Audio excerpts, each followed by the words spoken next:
Hello, I'm Hannah Felderman, I'm Julie Ramsey. I'm Connor Brown. and today we're going to talk about how we can effectively improve the interpersonal relationships between our advisors and our students.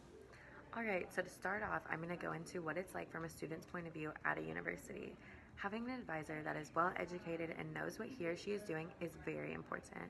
I cannot stress enough the importance of having a positive relationship between an advisor and a student. This was one of the main things that stood out to me when the interviews were done with the students recently. Communication is key in this situation. The goal is to improve the interpersonal interactions between a student and an advisor. Now, a student does not know what the advisor is going to say, nor does the advisor know what the student has on their mind. Usually, a student does not know 100% what he or she is going to do in the future. Some know more than others, but in the long run, they need guidance. This is where the advisor comes into play. The advisor is there to help guide and direct them through school so the student can go and excel furthermore in the future. In order to thrive and achieve greatness, one needs a good person to look up to and ask advice. Many students have complained about their advisors not listening to them when they express their concerns. Another point that was brought to my attention was that the students were not able to schedule advising appointments when they needed to do so. They often had to wait much longer to meet with their desired advisor. The advisor should be on top of their students' needs and create more availability for the ones that require a little extra attention. Students need their advising appointments to be broken down and straight to the point, but also personable.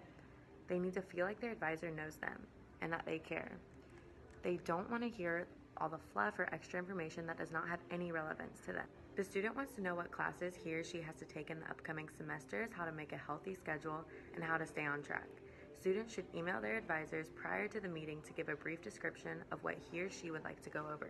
This could help both parties be prepared and ready to discuss the issues or future plans of what all they entail. In order for students and advisors to communicate effectively, they need to be more open and willing to discuss what is really on their minds. The advisors need to give the students an environment where they feel welcome and feel that they can talk about anything and everything.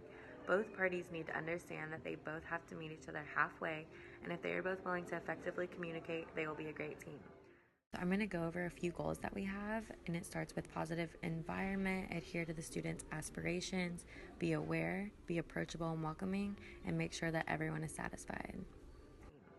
I'm going to pass things over to my colleague, Julie Ramsey, and she will give you a little more insight into the advisor's point of view. Next, it is important to note the expectations of the advisor in this interpersonal relationship.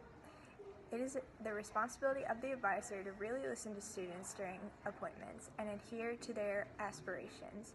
There should be an open line of communication that starts with the student's advisor making it known they are here for them with whatever they need. Instead of advisors assuming students want their meeting to be short and simple, they need to talk with their student and understand what type of environment they prefer during the course of the meeting.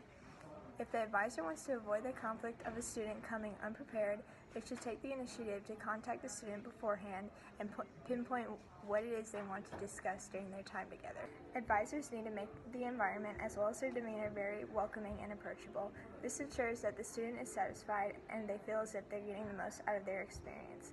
At the same time, the advisor feels accomplished in what they're supposed to do, which is to provide guidance for students into a bright future.